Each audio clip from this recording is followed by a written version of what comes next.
Bright suns, and welcome back to an all new episode of Let's Talk About Star Wars with Maggie Levitt. Today's episode is going to be super short because there hasn't been a whole lot of news. I haven't bought anything, or rather, nothing that I've bought has arrived yet. And I wanted to make this a super special episode where I give you a little bit of my opinions and thoughts and feelings about the High Republic. Now, I am not one to spoil things. I read these books almost a month ago. The embargo was just this past week. I put out my reviews for the books. They were all spoiler free, so if you want to read about my opinions, you can go check those out over on Your Money Geek, and I will link them below.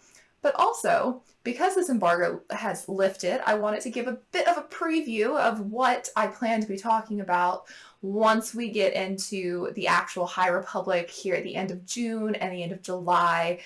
I personally cannot wait to start talking about it. I am, of course, a very loyal Nihil apologist. I have so many thoughts and feelings about what's going on with the Nihil in this next wave of books, and I really cannot wait for the next wave. So if that tells you anything, the first wave was great. I enjoyed it.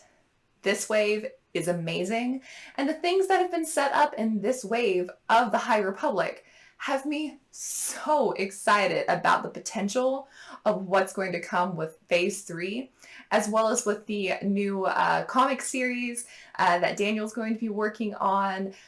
We have Cavan's audio drama of Lorna D coming up, and there's just so much High Republic content on the horizon that I'm so excited about. But first up, you get to see my cute little under embargo half of Rising Storm. I have, of course, since I received this, I've now read the entirety of the book. And this book ended up being, I think, my favorite High Republic book between the three from this wave, as well as the three from last wave. I'm looking at Light of the Jedi, A Test of Courage, and Into the Dark.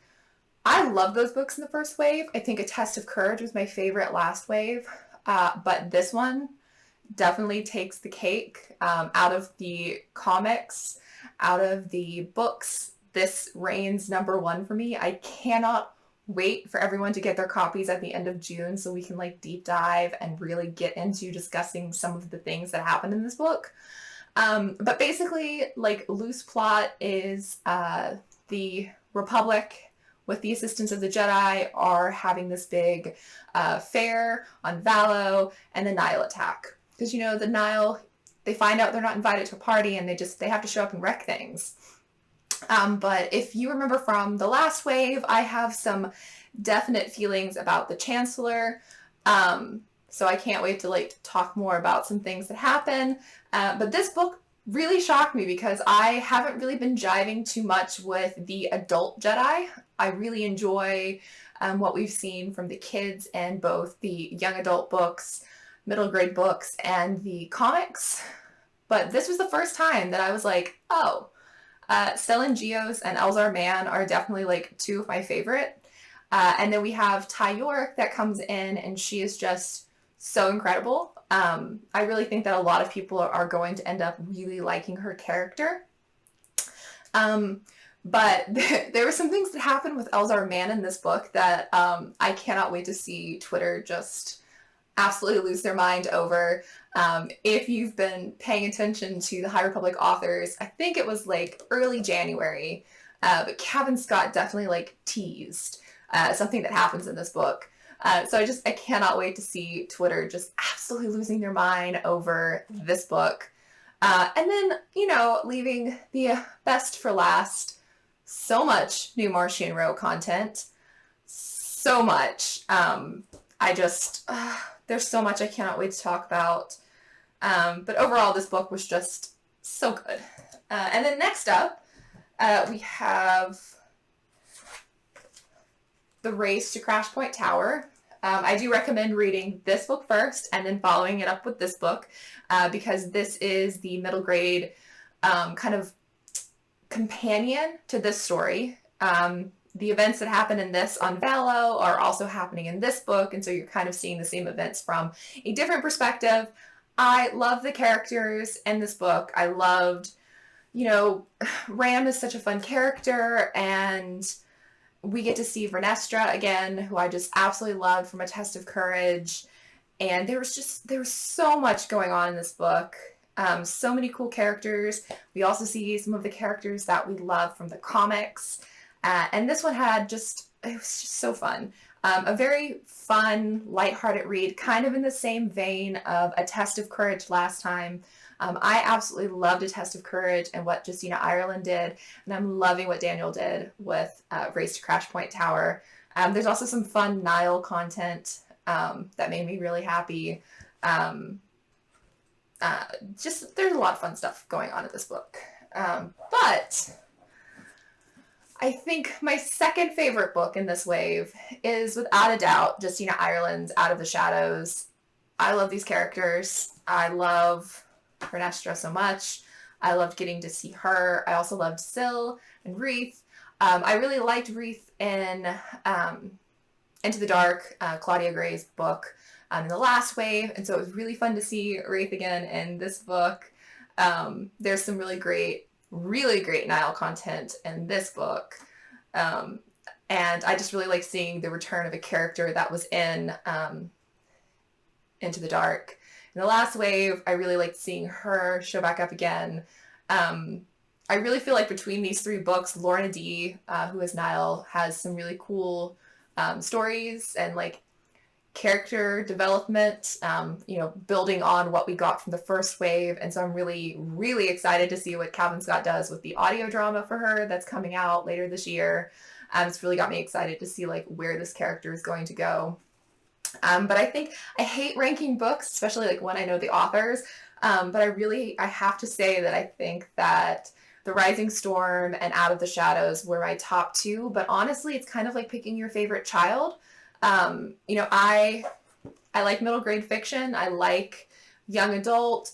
But all of these stories are building into something that we can all find something we love in.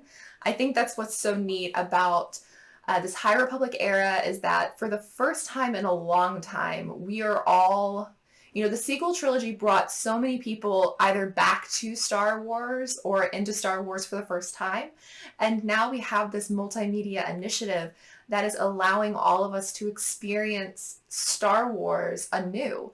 I mean, we have, one character that sits as an anchor point between the trilogies, which is Yoda, but the High Republic is fresh, it's new, it's so far back that there's strands that connect them, like the San Tekkas and Yoda and some of the different, like the Sith Wars and all of this, things that we've heard in the original trilogy and the prequel trilogy and the sequel trilogy. But this time the High Republic is brand new, and we're all getting to experience it as it's being released, fresh, without having a lot of theories or preconceived notions about what's going to be in these books. And one of the really great things is that for the first time, I get to see so many people seeing themselves in Star Wars.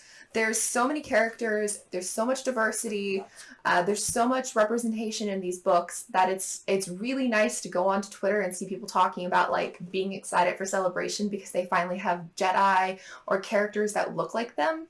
And I always talk about the fact that like as a white brunette, I have never been without a Star Wars character that I could dress up as if I wanted to. So it's been really fun to see all of us getting to experience new Star Wars and people finding themselves in these books in ways that we haven't seen, people finding themselves in past Star Wars stories. So it's just a great initiative. And, I really have to say that they are knocking it out of the park. And I cannot wait to be able to talk about everything that happens in these books in full with all of you in less than a month. I'll be talking about these at the very beginning of July.